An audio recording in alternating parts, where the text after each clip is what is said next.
Have you ever been in a conversation where it looked like somebody couldn't wait to respond? That is not active listening at all.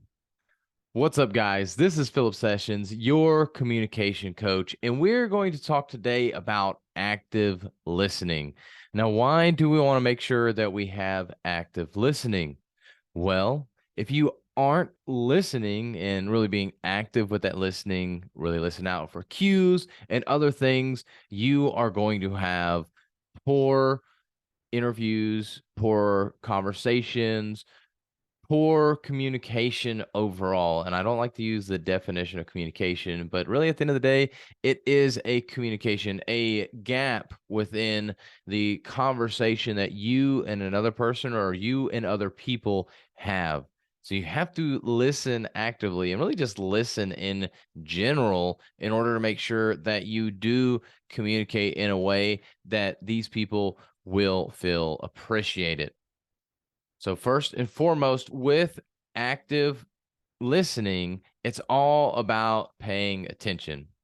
If I am not making eye contact with you and I keep kind of like looking off to the side, like it looks like I'm looking behind you, or I check my phone here, maybe I'm looking at my watch, there's things like that that makes it seem like you're not paying attention.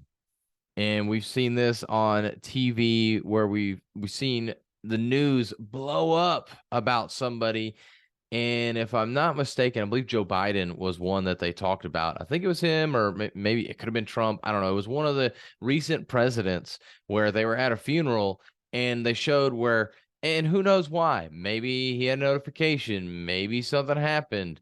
Who knows? But he looked down at his watch as he's at a funeral, and that was looked in a very poor light, which is understandable. But it was really, really ridiculed for that president because they were at a funeral and they shouldn't have been worried about time and looking at their watch. And it's a natural thing.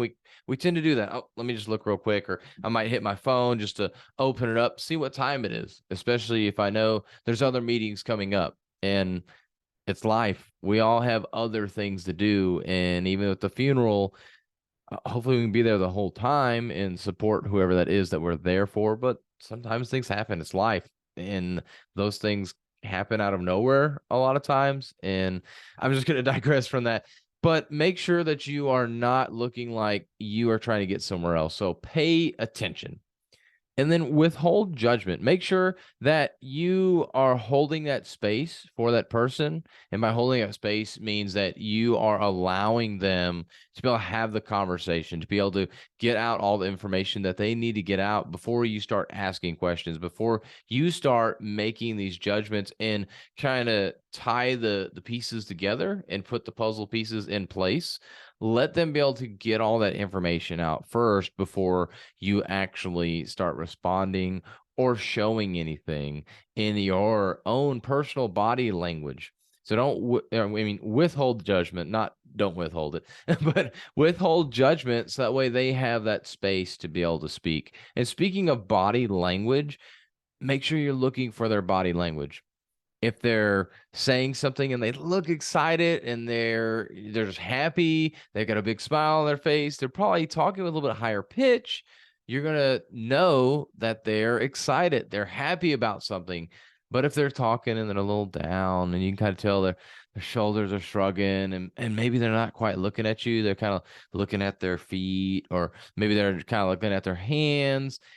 This body language will allow you to know as well what is going on. How are they feeling in that moment? And it's not 100% thing, but it's something that we can look at and when we're actively listening to see how we should respond. If somebody is looking sad, it's not proper to sit there and be smiling. Oh man, that is so great. I'm so glad to hear that, because they're sad. It's really weird and very off key that you would be excited for them in a very sad moment. So you have to make sure that you check out that body language and then be patient with them. Depending on the subject, they may need some time to really think through it, and then they may be talking very slowly, or they're rambling on and on and on again. But you want to make sure that you are patient with them, so that way they do feel like they have that space, so that they do feel like they are able to get everything out. But if you're trying to rush them, oh, you're looking at your phone, or you're looking at your watch, or you keep looking around to see what's going on, it's going to create this environment that you are not patient, that you're not waiting for them to finish, that you just want, hey, hurry up, hurry up, hurry up, hurry up. And you can see that when you're kind of pacing around, maybe you're twiddling your thumbs, or your foot's kind of tapping on the floor. You're going to see those things. Or if you start, and it's hard because a lot of times you want to acknowledge what they're saying, you might like kind of shake your head, or mm-hmm, and give that little kind of thing. But if you are constantly over and over again, that really shows some impatience there. So make sure that you're patient as well with the person you're speaking with, to really help with that active listening. And then finally, try to be silent. A lot of times whenever you are listening, if you are making noises, if you're clicking a pen, if you're doing things that are distracting, and it's not just literal sound, it can be the way you're moving. Are you fidgeting in your chair? As you might hear with my chair, if I'm fidgeting a little bit, are you doing little mannerisms that they're not necessarily sound, but they are a visual sound, if you will. They're visually make you kind of get off a little bit, and what's going on, and it makes you lose your train of thought, or your track that you're on when you're having that conversation, or that person is having that conversation with you.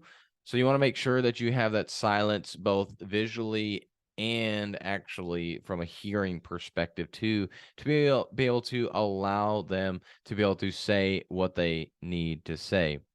And so the steps there that I'll just kind of repeat them real quick is to make sure that you're paying attention to them, what they're saying.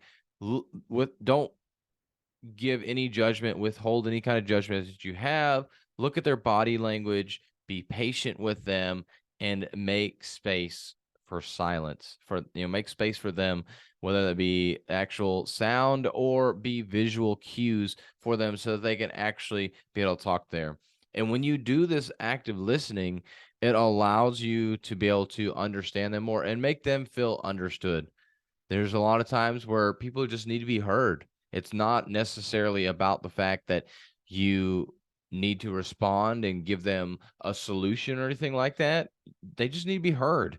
But if you're showing these signs that you're not withholding judgment, that you're not being silent, that you're being impatient, that you're not paying attention to their body language, those are things, if you're not doing those things, that they won't feel heard, and therefore you're not actively listening to them. You're essentially just listening to respond, or listening to be able to move on to the next subject. And so you want to make sure you do this, so that way they know that you're actively listening, and it makes them feel better. And a lot of times, like I said, they just want it to be heard. They don't need anything else. They just need to be heard. I know that happens with my wife a lot of times, and I've talked to other men, and it happens to their wives as well. But even for your employees, it's not just your spouse, it's not just a significant relationship, and it's not just a woman thing that they need the silence. Men also need that silence and that space to be able to talk as well. But your employees will do this also. A lot of times they'll get a little disgruntled, and they just want somebody to talk to real quick. That's the ways that you can actively listen, to show that you're paying attention, and to be able to give that space for that person that needs to have that talk, just needs to get something off of them at this point. So go back and take those steps, listen to this again, so you can get those steps on how to truly actively listen to somebody or a group of people when they talk to you. And make sure that you're patient, and really just hold that space for them to be able to speak, and not give them that judgment. But if you want any more tips like this, if this was helpful for you, go share this. subscribe to the podcast, watch it on YouTube so you can continue to learn and grow with me. And we can continue to grow this audience and grow this message, be able to help more people be able to create better and more effective communication.